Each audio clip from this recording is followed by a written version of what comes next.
I just know you're ready to hear about a little crime. Welcome to Crime Daddies.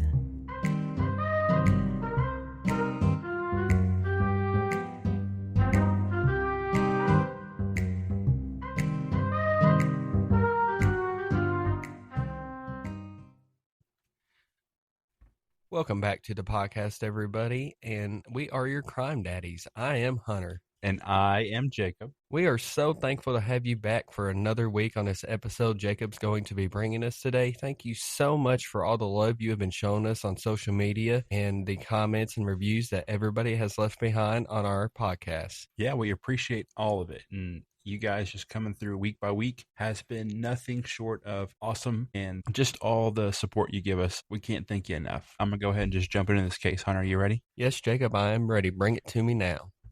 Shut up. Okay.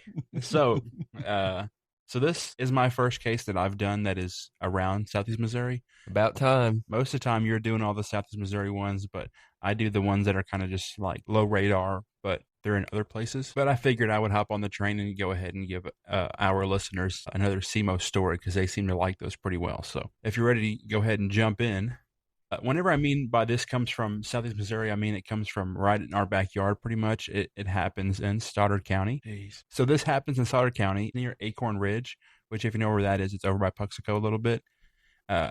Some of this traces back to Poplar Bluff, and then some of it traces back to Bloomfield as well. So there's just a little bit around SEMO. All places that we know we've been around. I'm sure you can picture whenever we're back home, the exact roads, the exact layout of the towns that we're talking about whenever I try and paint this picture for you. You know, just your normal Southeast Missouri rural area that has like your gravel roads, you have fields, you have these old barns that you feel like you can go walk over to them and push them over because they're just rotted out because they've been around for 100 years. And everyone knows each other. The families have been friends for generations. Everything's quiet, kind of spread out. You have your space. If you're in the city where everything is kind of condensed, and whenever you're out in the country, you kind of have all your own space. So there's like a built-in sense that things like this just happen to be the way they are because people want it to be that way. Like whenever you're living in the country, you know what you're doing because you want to live out there for the peace, the quiet, and you don't want to be around nobody. You just want to have what's yours and screw whatever else. So this case takes place in August of 2005.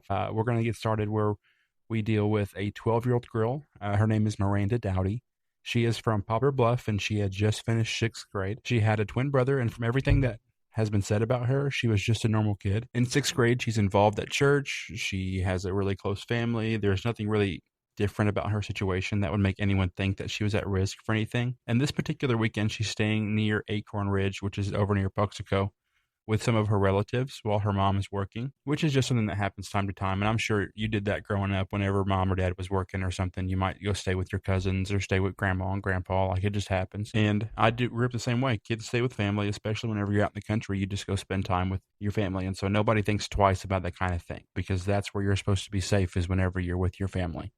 I'm sure many of us can relate that your cousins are almost like your siblings because growing up, you spend so much time with them. And then growing up as a kid, you always hear stranger danger. You're told not to trust strangers, but you're told to trust your family. And so you don't think whenever you're around your cousins or anybody that you're in any danger. And now, unfortunately, that's where this case kind of takes a dark turn. That's what really makes everything happen next in the story sit very heavy because she was exactly where she was supposed to be, doing nothing wrong. Doing exactly what kids around here do. Doing things that we probably would have done whenever we were 12 years old in the 6th grade. So 2005, you said she just left the 5th grade?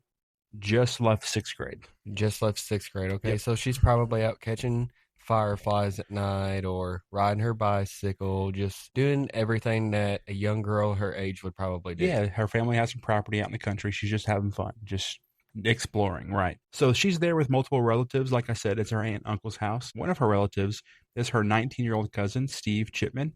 This is where the things start to get a little uncomfortable in a different way because before any of this happened, this guy didn't really have any signs of being mischievous or dark or having any sign that he might do something. Some reports I read said that he was a good kid in school all the way out through high school. He was on the honor roll, so he applied himself at Puxico High School pretty well. He was functioning normally. Socially, he was liked. And so there was never really any alarms about him that kind of set anything off. They said he was just a pretty normal dude. He knew stuff. He was pretty smart. He can think on his feet. And he was never anything that someone felt uneasy around. That he was just a guy you can trust. So sometime late Saturday night, maybe even early into Sunday morning, Miranda disappears from her aunt and uncle's house. There's not a lot of reports that tell you exact times or anything. So at first, nobody jumps straight into panic because of where they are. She's on a rural property. It's late at night. You think she's, like you said, maybe outside catching lightning bugs or picking flowers or riding a bike or just doing something that kids do. There's playing in a creek if there's a creek nearby. Yeah, exactly. So there's just a lot of land. There's even some buildings. Like I said, there's like some old barns, old little shops, sheds and stuff that she might be just wandering in. Whenever I was a kid, I was all over the map. Like, I'm surprised I didn't end up getting myself hurt because I was just remember on my grandpa's farm. There was one day I took his golf cart and I probably traveled a few miles away until it ran out of gas. And luckily, they knew where to come find me because they had like everyone that lived around him had like a path they all drove on, and I was on that path. But I just got on it and started going. And I just sat there and I was like, what do I do? Like, do I just walk back and leave it here? What if it gets stolen? And I remember I was so young. But kids wander. And that's what they thought she was doing. You know, she's out in the country. She's having fun. She's being a kid. She lives in Bluff for the most part. And if you guys know Poplar Bluff, it's not really country. It's not really a big city, but it's a bigger compared to what Puxico would be, I'd say. And so people just assume that maybe she wandered off, maybe she's just not come back in yet, which is a normal assumption in that kind of setting. But as time goes on and she's still not showing up, the explanation starts to break down. So by Sunday morning around 10 a.m., she's officially reported missing to the local police department, which would be in Puxico. And at that point, you can feel the shift from confusion into something a little bit more serious in the case. Not long after that, unfortunately, they find her in a barn near County Roads 267 and 284. And whenever deputies arrive, it does not take long to understand what they are looking at. There's a lot of blood, there's signs of struggle, and then they see her body, and it is immediately clear that this is a violent situation. Officers later testified about what they saw, describing her as lying there covered in blood with clothing disturbed and items scattered around the scene. There were flip-flops nearby, there was blood pooled on the ground, and everything about it pointed it to being a homicide. I already don't like where this is going. This sounds absolutely horrendous.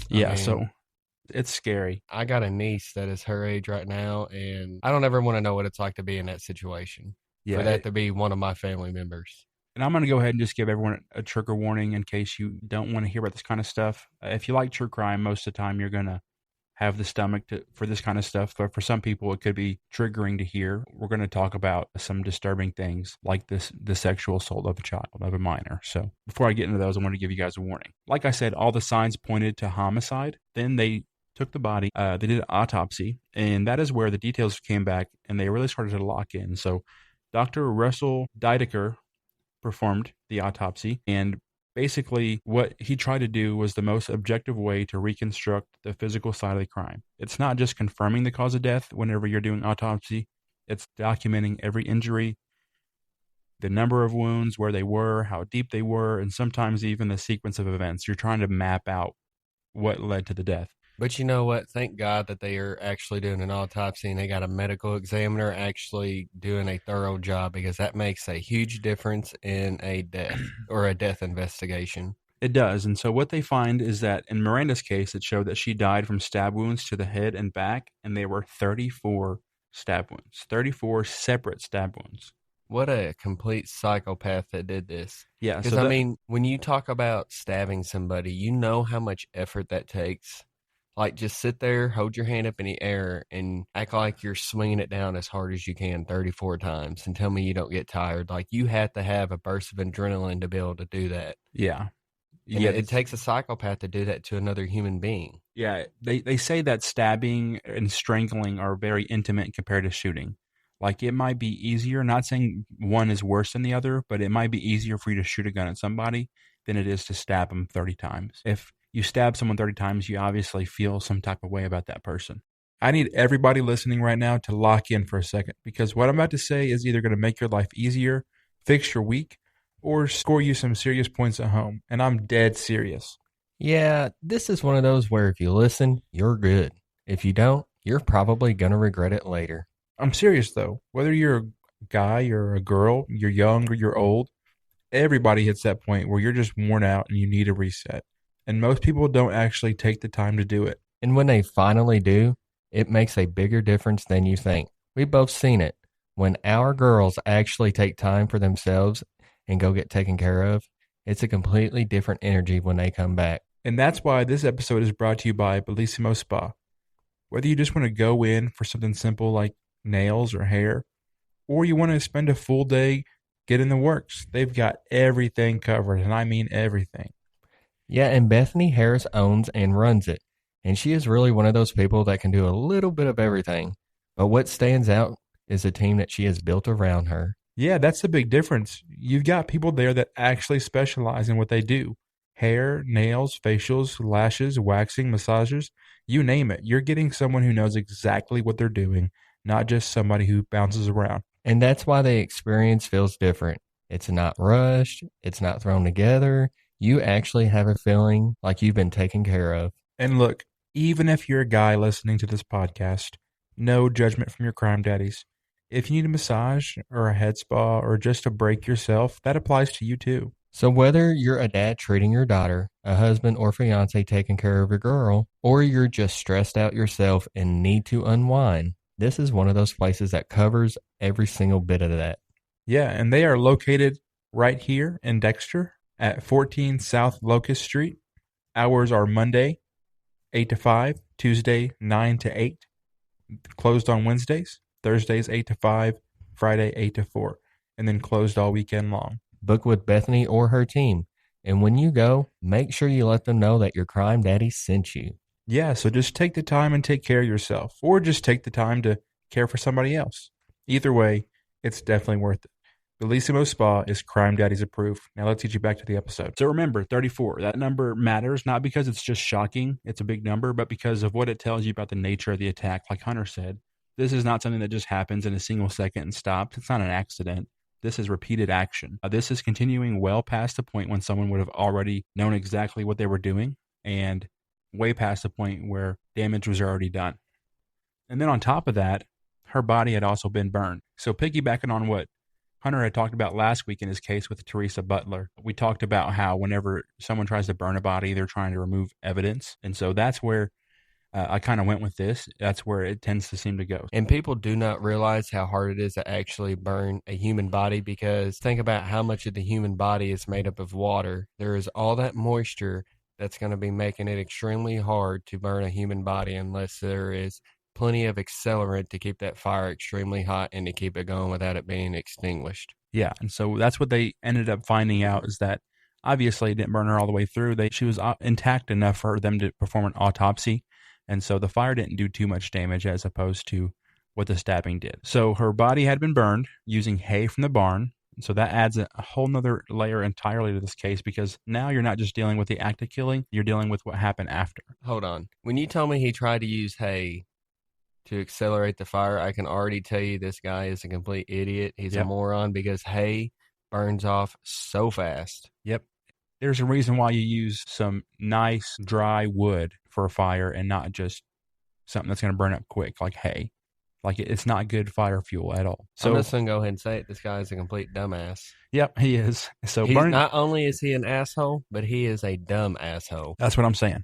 So burning the body was just an attempt to destroy evidence at this point, to kind of hide what happened, to maybe make it look like, oh, she died in a fire. But like you said, he's a dumbass, which means there was time after everything else where this guy is still making wrong decisions. You know, he could have just done this and then said, hey, I fucked up, I'm sorry, and then turned himself in. But he had the wherewithal in his brain to try and cover it up. And so investigators focus in on Steve Chapman, the 19-year-old that lived there. And you know, the sheriff of Stoddard County. Yeah, Carl Hefner. Yeah, people know him pretty well. He's been in this job for forever. Like, my whole life, he's been the sheriff, right? So he was one of the first people on scene, and he actually addressed it publicly, and he called it for what it was. Like, he said it was just a heinous crime, and he did tell everybody that involved the child. And at the time, they didn't let her identity out, but, you know, word got around in small towns, and people ended up figuring out who she was. He said in an interview that while every murder is important, whenever you're dealing with the murder of a child, it is a little bit more important, and it's something he really wanted to get solved pretty quickly. So this case moves really fast. They didn't waste any time trying to figure out what happened in this case. Yeah, absolutely. Because the majority of kids are extremely innocent and they've never done anything wrong in their life to be treated so poorly by another human being. This is ridiculous. And a lot of officers on scene, including him, had talked about how sickening it was to see this happen to a little girl. So that wasn't just for show. That was them having a real reaction to something this horrific that they saw. Within a few hours of them getting Chipman into the police custody, he started giving statements. And one of the most important pieces of evidence is a letter that he wrote himself. In this letter, he addressed his Aunt Cindy, who was the mother of Miranda. And I'm going to read this for you real quick. In this letter, he says this word for word. Dear Aunt Cindy, I'm so sorry for what I did. I know nothing I say will make you understand, but if I could take it back, I would. If I could trade places with her, I would. But I thought you should know I'm sorry for lying to everyone, and I don't blame you if you hate me. But I love everyone so much. Me and her had sex at the barn after we told each other about our night. Then she wanted a cigarette. I said I only had a few, and then she said if I didn't give her one, she would tell on me that we had sex. Besides, what's the big deal? We've smoked before. But I got really scared and I lost it. Then I got rid of my clothes and I went home. My dad has nothing to do with this. I was at the field beside the house when he was hunting. Then I ran down the stairs and took a shower and went to bed. Whenever I lost it, I stabbed her in the neck. I was so scared after that I wanted to die. But I set the hay on her and I put it on fire. I finally told police, and I'm going to show them where I hid everything. Bullshit story. I'm calling it right there. There's no way that a 12-year-old girl was giving consensual affairs to her 19-year-old cousin. Yeah. There is no way. What a sorry ass excuse of a letter. Isn't it? And doesn't that just kind of make you kind of hot under the collar? Maybe it's just me, but I kind of felt annoyed whenever I heard that. So that right there is just him laying out what he claims happened. Again, she's not here to say what actually happened. But the thing about this situation is she's no longer here to tell her side of the story. It's only him. So he can kind of control the narrative a little bit, which isn't really fair for her. Everything I'm talking about right now is just what he claimed happened, and that part stands out more because he said he did this because she was going to tell on him. So that's the moment everything changes in his mind. That is where consequences become real life. And instead of just dealing with that like a normal person would, and instead of just accepting the fact that he had just done something that would have consequences, let's say he did have consensual relations with his cousin. He should be a man that's 19 and to deal with his actions. He did it himself. He made the decision, but he got scared that he was going to get in trouble. And there's not really any way to kind of soften that. This is the point where he chooses to silence her, and that choice is what defines everything that follows in this case. That is what makes him such a piece of shit on my end. Not just the act itself, but the decision behind it. Whether he's telling the truth and he killed her because he didn't want it to be known that he had sex with his cousin, especially a 12-year-old whenever he's 19, that's already bad. But it's even worse whenever I think the real story is that he had assaulted her and then murdered her because he was scared that she was going to tell on him for assaulting her. Absolutely. I bet he did it. And she said that she was going to tell on him. And ultimately, he panicked and did what he did. But there's no excuse for it. He is a scumbag. I hope that he gets raped in prison. And I hope that he burns in hell. Because as we know, kids cannot give consent. I don't think I need to tell you guys that. I think we all already know that. But I don't care if you're 12, you cannot give consent. I think in Missouri, the age of consent is 17. Until that age, you just no. This guy's a freak. So once that decision is made, everything escalates pretty quick. It's not just one stab. Again, what is it, Hunter? 34. 34 stabs. It is not just the attack anyways. It's not just 34 stabs. It's also the fire on top of it. So it's not just what happened in the barn. It's what happens after he leaves, gets rid of his clothes, goes home, takes a shower, goes to bed, and tries to live his life like it's normal. So the ability to move on from something that violent and then go back into some normal routine behavior is just something people struggle to understand, but it shows how compartmentalized someone can be in a situation like that. The case moves through the court system with Judge Joe Satterfield presiding over early proceedings, hearing testimony from law enforcement, reviewing evidence, and determining if there was enough evidence to move forward, which he did. Originally, Chipman was charged with first-degree murder, armed criminal action, forcible rape, statutory rape, and the state was preparing to seek none other but the death penalty. Good. So that tells you how serious it is and how strong they believe this case was. But before this goes to trial, old Chipman decides he wants to get a plea deal. Hey, if I plead guilty, can I get lesser time off my sentence? So he pleads guilty to second-degree murder and enters an Alford plea on a rape charge. If you don't know what an Alford plea is, it's very hard to understand, and I'm not sure I completely understand it either, but it's like a legal loophole where you can pretty much confess to the crime, but you kind of get... An Alford plea is where you admit that there is enough evidence that they can charge you for the crime, but you also still claim your innocence, but you're going to go ahead and plead because you know that there is enough evidence to convict you, but you're still claiming that you're innocent. So he pled guilty to the murder charge and did an Alford plea on the rape charge.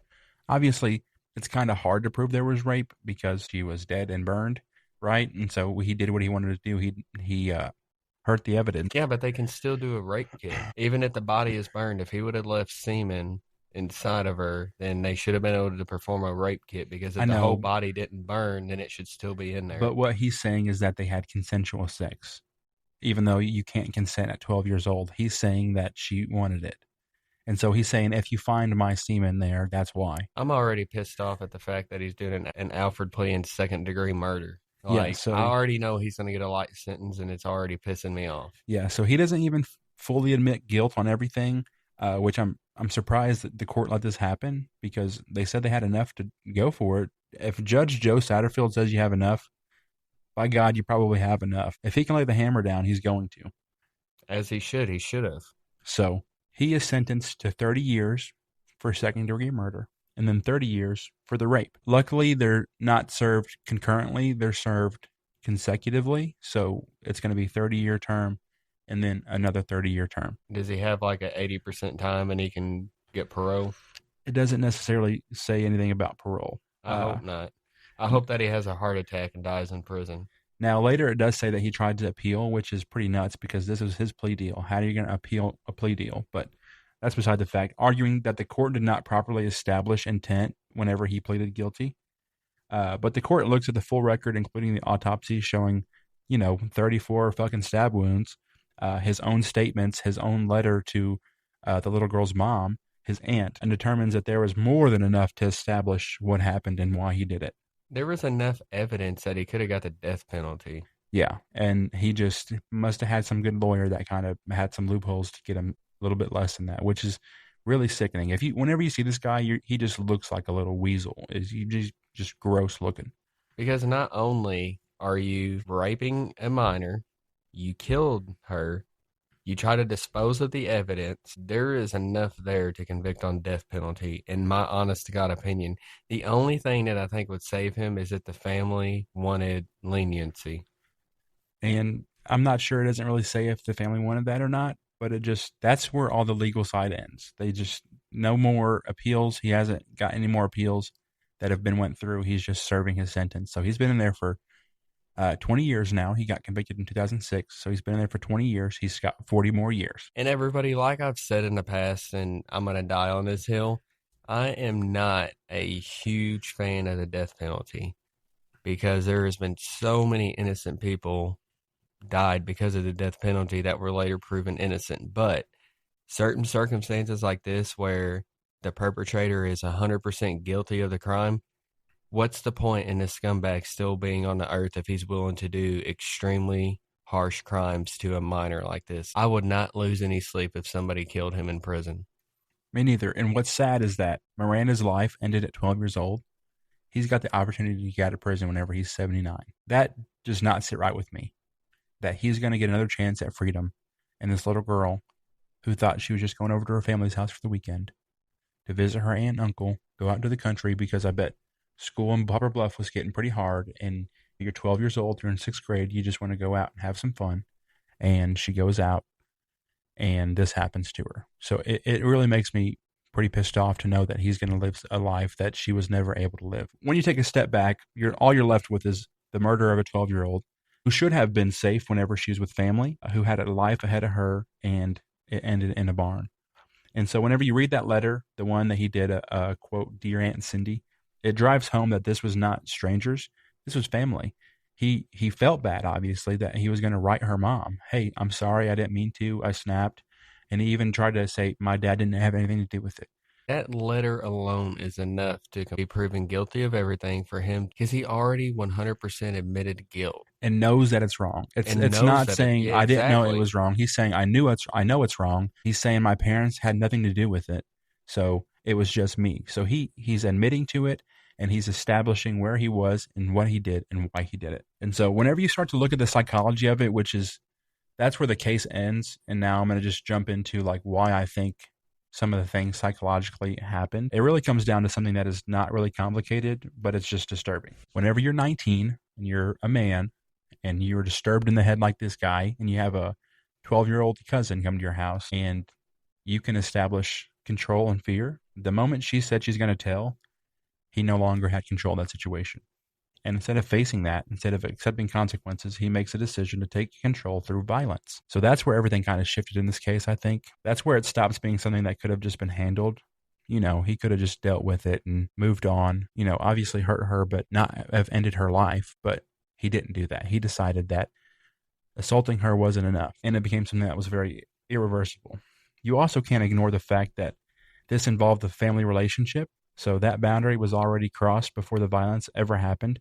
And in a small town, in a close family structure, that carries a level of fear about exposure and consequences that some people are not equipped to handle in a healthy way. I'm not saying that it excuses anything, but it just helps explain the path that led to that moment. At the end of the day, the reason to tell a story like this is not to make the person who did it interesting, because there's really nothing interesting about this guy or what he did. It's ugly, it's violent, it's selfish. And the reason that I tell this case to you right now, Hunter, is because saying her name and keeping her memory alive is important. Remembering that she was more than what happened to her. She was a member of a family, a member of a church. She was a happy 12-year-old girl. And because understanding how something like this can happen, even in places that feel safe, is a part of not ignoring reality. If we can use this case as a way to put it out there for people to listen to, and it just helps them be more prepared that even in places where you should be safe, you should still be cautious. And it just goes to show that there might be something happening that you might not see. And so just to be aware of your surroundings. And a reason why this case sits very close to home, without getting into too much detail, there have been instances in my life where family members have hurt other family members close to me. And so being a big brother to a lot of sisters and being the dad of a little girl, I know whenever I was researching this, it was really heavy on my heart. And so I wanted to do it justice for her. And I wanted to do it justice for her family, because it's really disturbing that you should trust these people. They're your family, and you couldn't. And it ended up being that trust that ended this poor girl's life. And that is the case, unfortunately, for a lot of little girls in this country, dealing with creepy uncles or cousins or whatever, you know, mom's boyfriends, whatever happens. And like I said, I'm not going to get into details or talk names, but once you've experienced that or heard about it, you see those patterns happen. And so me seeing this, I know it's always a fun joke to talk about the South being, you know, incest or whatever, but there is a weird power complex that families like to have, and they like to always take advantage of little girls. And I know if I was the dad of this little girl, I wouldn't be satisfied with 60 years in prison for this guy. I would burn the world down for my daughter if someone were to take her out of my life, especially if it was someone in my family. If I let someone in my family who I'm supposed to trust do something like that to me in my family, then like I said, the rest of the world can go to hell for all I care. It's me, my daughter, my wife compared to everything else. And so as a dad, this case just kind of sat with me. It was very heavy hearted, and just I dealt with a lot of stuff like this in my life. And so I just kind of wanted to share that. I think this is a place where all those things I talked about come together: being in a small town, having family, trust, secrecy, control, fear of disclosure, overkill, concealment. Those are not just random things. They stack up. Whenever you stack them up too high, it's like a Jenga tower, you know. It's going to fall over. This place felt safe for her. It was a family system that she should have felt protected by, and the whole thing collapsed because one person wanted to be selfish and wanted more than he valued her life. Whenever she threatened to tell it all, he snapped. And so this story is not valuable because Stephen Chipman is not valuable. I think he's a very selfish piece of crap. I think he's a coward who raped and killed a child and then try to burn the evidence because he couldn't deal with it. So this story matters because Miranda Dowdy was real. She had a life, a family, a church. She had a twin brother and a future. And so if we're going to talk about the psychology and the science behind it, the courtroom, the autopsy, all the local names in this case, it should all come back to the point that I'm not trying to turn this guy into some dark anti-hero that I feel like he had some psychological problems. The point is to understand that there was a pattern that was clearly enough that people stop lying to themselves about where the danger comes from or how secrecy works and what betrayal looks like inside of a family. And so how you can honor her is just tell the truth of the situation, what was done to her. Don't romanticize the man that hurt her, and just make sure that everyone knows that whenever you hear this case, don't remember the piece of shit. Remember her, admire her, and not the guy who took her life. And that's the case I got for you today. And I'm sorry it kind of got grim and sad, but it really hurt doing this and researching it. But I think it's important to tell stories like this. I really do. I think it blows my mind that I've never heard about this. And as in-depth involved in true crime as I am, like I'm 24/7, like researching it, looking at it, seeing everything online, listening to different podcasts. I've never heard of this. And yeah, it was pretty interesting to, whenever I'm researching it, I'm seeing these common names I already know of. Like I already know Carl Hefner. Like I said, he's been the freaking sheriff forever. And then Judge Joe Satterfield, I mean, he's the guy that sentenced my dad to prison on his drug charges. It just makes it feel a lot more real and close to home. Maybe that's why, like, subconsciously, I don't like doing ones that are too close to home because they make me more angry and more scared as a dad, I guess. Whenever we did the Tallapoosa one, learning about Candy and her grandma, I was like, I couldn't imagine, someone doing that to my daughter.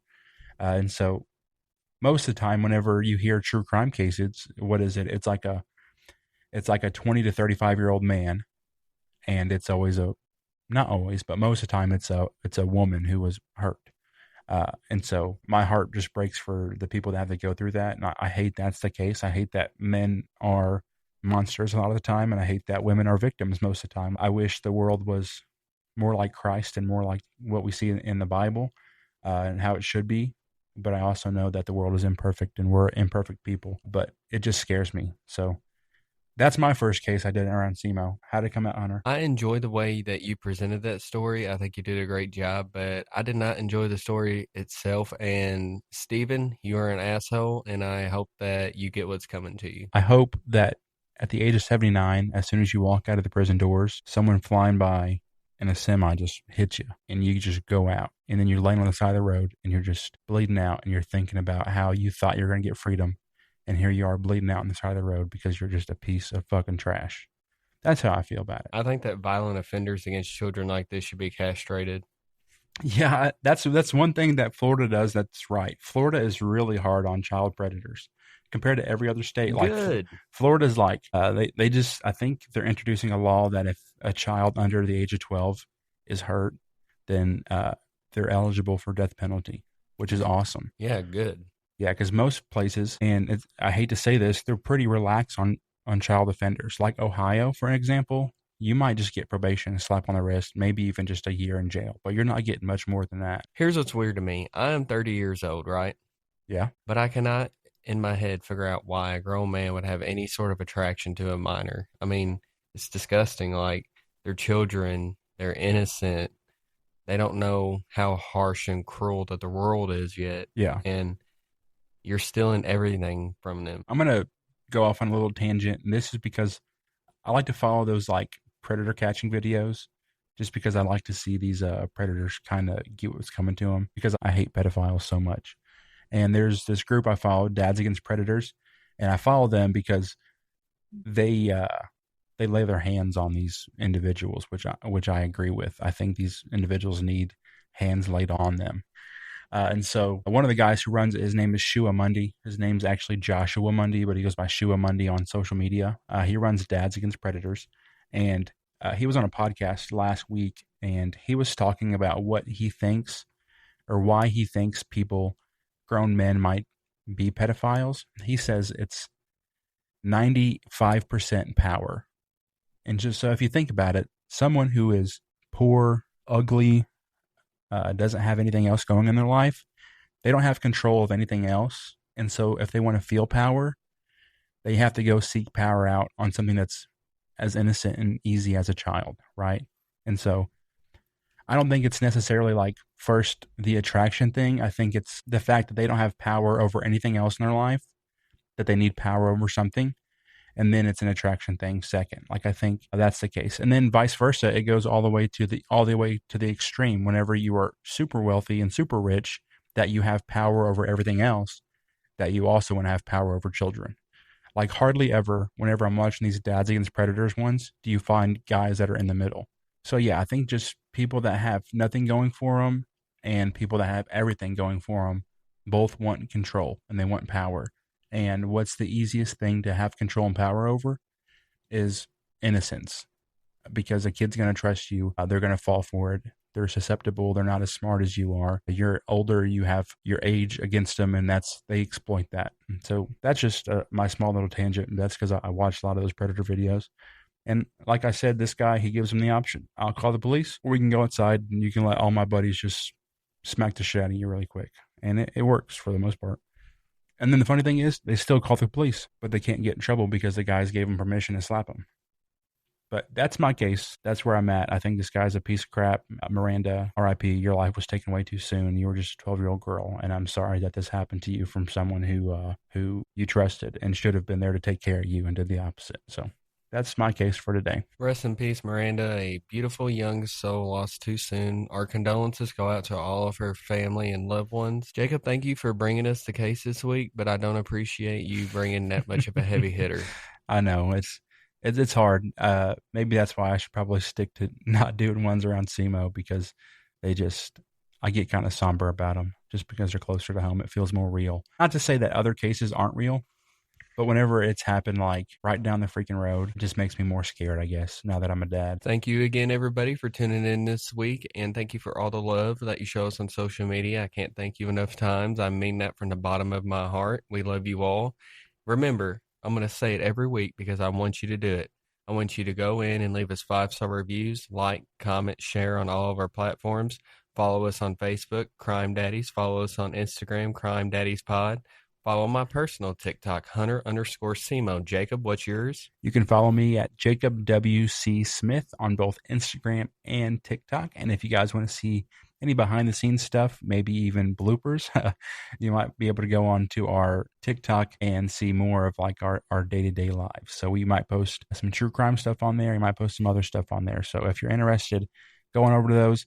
And if you want to watch these get recorded live, Hunter goes live on TikTok every time we record. And so you're more than welcome to hop in there, and you'll get to hear the story a few days earlier than other people will. So, all right, everybody. Until next time, goodbye. Goodbye.